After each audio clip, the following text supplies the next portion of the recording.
Faces on YouTube thumbnails might be changing here very soon. MrBeast has declared war unofficially on the soy face. So thumbnails that have these kind of faces are going to no longer be the norm because YouTube is rolling out a feature for A and B testing on thumbnails. Some creators have access to it. MrBeast being the most popular YouTuber out there, of course he has this feature already. He said he's tested it on a few of his recent videos, and he actually found that the videos where his thumbnail had his mouth closed in a regular smile, not the soy boy look, actually performed better. This has been a little debate over the years. I've known many people that say if they see YouTubers with open mouths on their thumbnails, they don't click them. I can understand that because at times it's cringe, it's a little bit over the top. I'm even guilty of it at times, but whenever you follow through with any kind of YouTube creator course or anything that YouTube themselves recommend, or even other content, I guess, schools and academies that teach you how to be a successful creator, they always recommend your mouth open. Like this, they say that it entices people to click. I know with us people that are older, we're middle-aged, we're in there, we don't want to have any of these, I guess, clickbait thumbs where people have the mouths open. I don't understand that how that makes it clickbait, but it's supposed to entice people because the face is enticing. I guess that's the psychology behind it. Well, anyways, MrBeast, who's the individual with the most subscribers on YouTube, pointed out that he's starting to see longer watch times on videos where his thumbnail face is closed, where it has a closed mouth instead of a one that's wide open.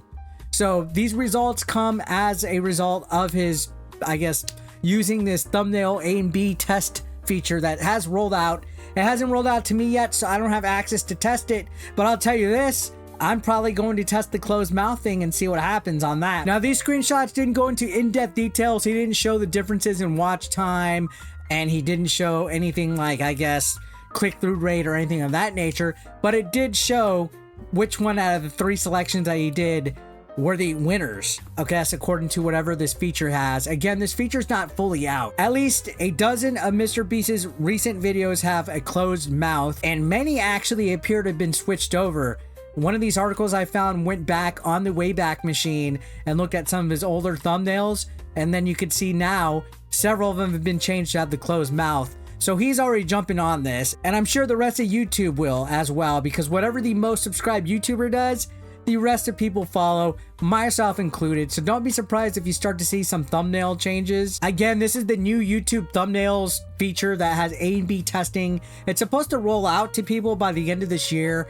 It hasn't been available to me yet. A few creators have access to it. Given MrBeast's enormous influence on the YouTube landscape, again, I'm pretty sure it's likely that we're going to see a lot of creators start to change their thumbs from having the soy mouth, as people like to call it, and closing their mouth a little bit, which following MrBeast isn't a bad plan of attack anyway for your content, considering he's one of the most talented creators on this fucking platform. All the heart and soul and passion and fun and money that he spends putting into his content, it's awesome. And again, like I said, YouTubers, we've used the shock face for quite some time. It's been something that's always been recommended. I can remember every network I've been a part of, every content course I've gone. I've even gone to like YouTube events for creators, like in Austin, Texas. They all recommend a shock face. Why? That's just the way that they've always said it. And you know, us YouTubers, we all like to feed this algorithm like it's a gremlin, just don't feed it after midnight, right? I had to touch base on it. Yeah, I've done it quite a bit, but I've also done the angry face, the shock, the laugh, the funny, the silly, the worried, the sass. Done a little bit of everything on here because thumbnails is what people look at, right? Whether they're good, whether they're bad. I've had actually YouTube thumbnails pick me up on Twitter not long ago for my Splinter is gay thumbnail that I had, which I thought that was fucking hilarious. I don't take myself serious when it comes to making these thumbnails. I often go for the quick laugh, the quick like, oh my god, did he really do that? Like, I like the shock value when it comes to making thumbnails. I like to have little inside jokes and little bits for people to laugh, but I also like to catch the attention as well, which is why sometimes I make them look a little over the top. I don't feel that I'm that big of a clickbaiter. I think people's terms of clickbait is a little too loose. I think people really need to realize what clickbait really means, because for the most part, yeah, if you're looking for a thumbnail that looks, I guess, cookie cutter and stuff that people use to entice people to click, yeah, that's what I do. But a clickbait to me is something that's false.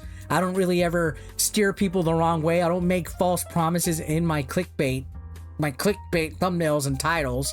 For the most part, what you see is what you get with the thumbnails. It's just you have to capture somebody's eyeballs on it. But a huge part of it is whether people see the eyeball, but a huge part is whether people eyeball it and then click and follow through with that. And I know for the most part, all you guys that don't give a fuck about content creation, you guys are just tuning out. It's going in one ear through the other. You're like, I don't give a shit. I just want entertainment.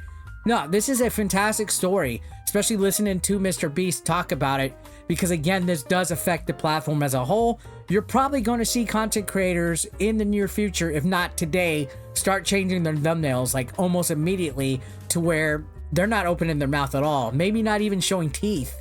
And it's going to be interesting to see the change in the dynamic, considering for at least the last decade or so, people have been doing the shock face on thumbnails. And I know a lot of people say it's cringe. They never click any videos that have the soy boy mouth open. I get it. I'm in the same boat too. There's lots of content that I don't watch, but it's really interesting to see MrBeast come out and talk about this. So yeah, I laughed, I joked. MrBeast is against the YouTubers. He's against the soy boys. He's declaring war on the clickbait thumbnails. He's really not. He's just pointing out an interesting fact that he found out about his channel, which has 100 million subscribers and does really good for himself. So good on him. And I wish I had the A/B testing, because I would make 3 thumbnails for every video and see which one does the best. I feel that could be a very helpful tool when it comes to getting people to click on your content. So enough of this algorithm and clicking the content stuff and things like that. This was just going around in the stories as today, and I just wanted to talk about it. So what do you guys think? Do you miss the soy?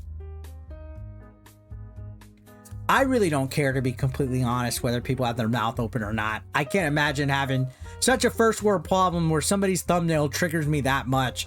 Just click the goddamn video. I'm just fucking around. Anyways, guys, thank you so much for watching. I'll see you on the next one. As Chad Gable would say, thank you.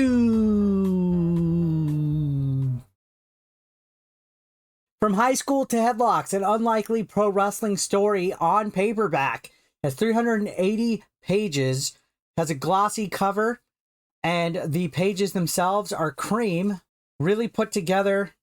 There's black and white images. There's about 16 chapters. This book is about pro wrestling and my experience with professional wrestling in the Texas wrestling scene. I'm 22 years of experience, and in it, I detail the ups and downs, the triumphs, the heartbreaks, everything that you would want to know about an experience in the local indie wrestling scene, all rolled up into one book. There's laughter, love, even sadness in it. Detailed stories, detailed images, a real good read.